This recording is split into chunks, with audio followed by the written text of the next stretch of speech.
सुप्रभात बच्चों। आज मैं आपको आपकी पाठ्य पुस्तक भाषा सेतु पाठ 4 भारत कोकिला सरोजनी नायडू के बारे में बताऊंगी। सरोजनी नायडू कौन थी आपको मालूम है? जी हाँ बच्चों, सरोजनी नायडू पहली महिला थी जिन्हें भारतीय राष्ट्रीय कांग्रेस का अध्यक्ष चुना गया और वे स्वतंत्र भारत की पहली महिला राज्यपाल थीं। सरोजनी नायडू का जन्म 13 फरवरी 1889 को हुआ था। 1889 यानी 1879 को। उनके पिता अघोरनाथ चट्टोपाध्याय कई विषयों के विद्वान थे। कई विषयों मतलब उनकी जानकारी सिर्फ एक विषय में ही नहीं, अन्य विषयों में भी थी। उनकी माताजी धार्मिक विचारों की महिला थीं। सरोजनी नायडू को बचपन से ही पुस्तकों का बड़ा प्रेम था। उन्हें 12 वर्ष की आयु में हाई स्कूल की परीक्षा उत्तीर्ण की।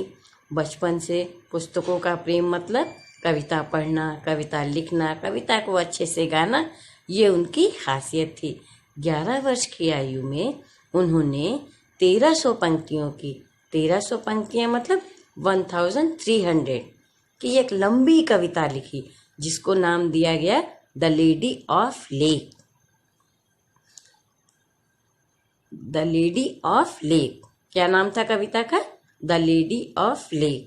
हैदराबाद के निजाम ने जब उनकी ये कविता पढ़ी या देखी तो वो आश्चर्यचकित हुए कि इतनी छोटी बच्ची इतनी लंबी कविता लिख सकती है। उन्होंने उससे प्रसन्न होकर उन्हें छात्रवृत्ति देकर इंग्लैंड पढ़ने के लिए भेजा।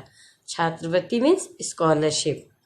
इंग्लैंड में पढ़ाई के साथ साथ वे अंग्रेजी में कविताएं भी लिखती रहीं। वहाँ से लौटने के बाद 1898 यानी 1898 को उनका विवाह गोविंद राजलू नायडू से हो गया। जब वे इंग्लैंड से वापस आईं तो भारत में स्वतंत्रता संग्राम छिड़ा हुआ था। उसी दौरान उनकी भेंट गोपाल कृष्ण गोखले से हुई। उन्होंने सरोजनी नायडू को स्वतंत्रता आंदोलन में भाग लेने के लिए प्रेरित किया, मतलब कहा कि आप भी स्वतंत्रता आंदोलन में भाग लीजिए। फिर उनकी भेंट महात्मा गांधी से हुई, नेहरू जी से हुई।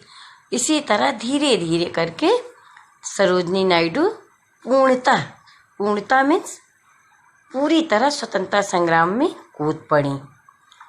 उनका उद्देश्य था नारियों के सशक्तिकरण और अधिकारों के लिए नारियों को प्रोत्साहित करना। गांधी जी उनकी इस योग्यता से बहुत प्रभावित हुए। धीरे धीरे उनकी गिनती बड़े नेताओं में होने लगी। उनके जो गीत थे, कविताएं, उसको सुनकर देशवासी बहुत ही प्रभावित हुए। उसे सुनने के बाद उनको भारत कोकिला की उपाधि से नवाजा गया, यानी विभूषित किया गया। सरोजनी नायडू एक अच्छी कवित्री ही नहीं, एक कुशल वक्ता भी थीं। उनकी वाणी मतलब बोली में जादू था। वो जहाँ कहीं भी भाषण देने जाती, लोगों की भीड़ टूट पड़ती। स्वतंत्रता संग्राम में उनका बहुत योगदान रहा। उसके बाद 1925 में कानपुर अधिवेशन में वे भारतीय राष्ट्रीय कांग्रेस की अध्यक्ष चुनी गईं। भारतीय महिलाओं का यह पद सबसे पहले सरोजनी नायडू को ही मिला। 1930 में नमक सत्याग्रह, 1942 में भारत छोड़ो आंदोलन में उन्हें गिरफ्तार भी किया गया। वो गांधी जी के साथ कुछ समय जेल में भी रहीं। फिर आया 15 अगस्त 1947 का ऐतिहासिक दिन। देश स्वतंत्र हुआ। उत्तर प्रदेश का उन्हें राज्यपाल बनाया गया। वे स्वतंत्र भारत की पहली महिला राज्यपाल थीं।